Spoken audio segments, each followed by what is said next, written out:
Great seeing you here again. My name is Luc de Koster, founder of the Koster Academy, and in this video I'm talking about the PMBOK 7th edition.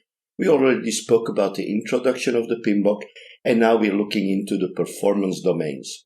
We're looking into the measurement performance domain, and we are now evaluating troubleshooting performance, growing and improving.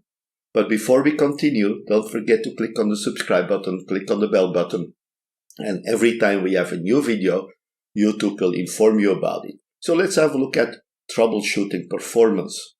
When we set up a baseline, cost baseline or a schedule baseline, or when we look at a burn down or a burn up chart, it is possible to introduce some thresholds that when we exceed them, they will trigger some responses. It's a very good way to deal with certain elements to warn the people that something is possibly going wrong. When we look at setting those thresholds, we have to see what are the specifications in our industry or in our organization.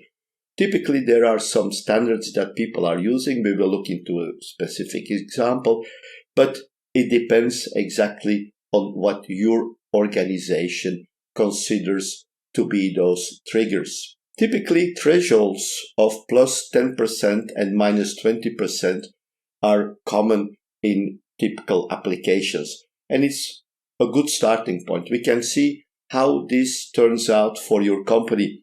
I know, for example, for certain companies, they allow you to spend 5% more or 10% less of the total budget.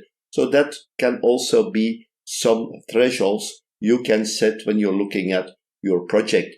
Anyway, those are indications, and we have to find out why is there a plus 10% or a minus 20%. Why is this happening?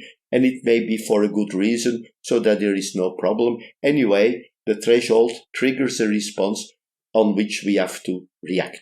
We also have to consider earned value management, because these parameters will also give us an indication of what is happening, what the calculations tell us, and we can see here why a threshold has been exceeded.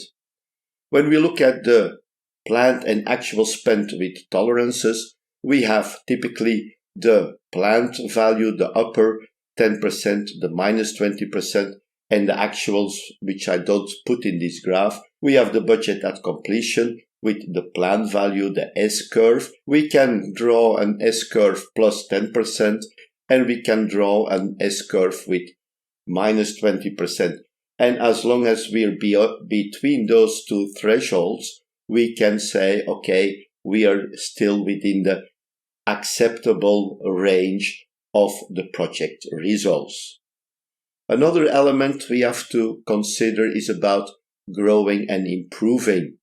Measuring is necessary to understand and evaluate project progress. We have to have values. We have to understand what is happening with the cost and the schedule of the project. What we can also learn is that the team can develop methods to improve and use those measurements to get better results.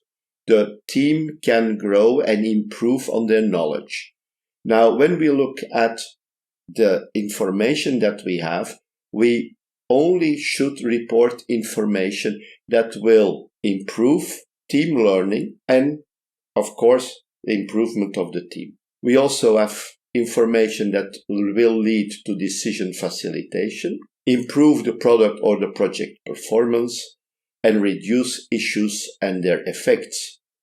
And at the end, it has to prevent the deterioration of performance. So we see to it that the team is growing, that they learn more, and that they improve their knowledge, that they improve the way they are dealing with the performance, with the measurements and reporting of the progress of the project. So that was it for this video. Don't forget to click on the subscribe button, click on the bell button, and every time when we have a new video, YouTube will inform you about it. Thank you very much, and I'm looking forward to seeing you in our next videos.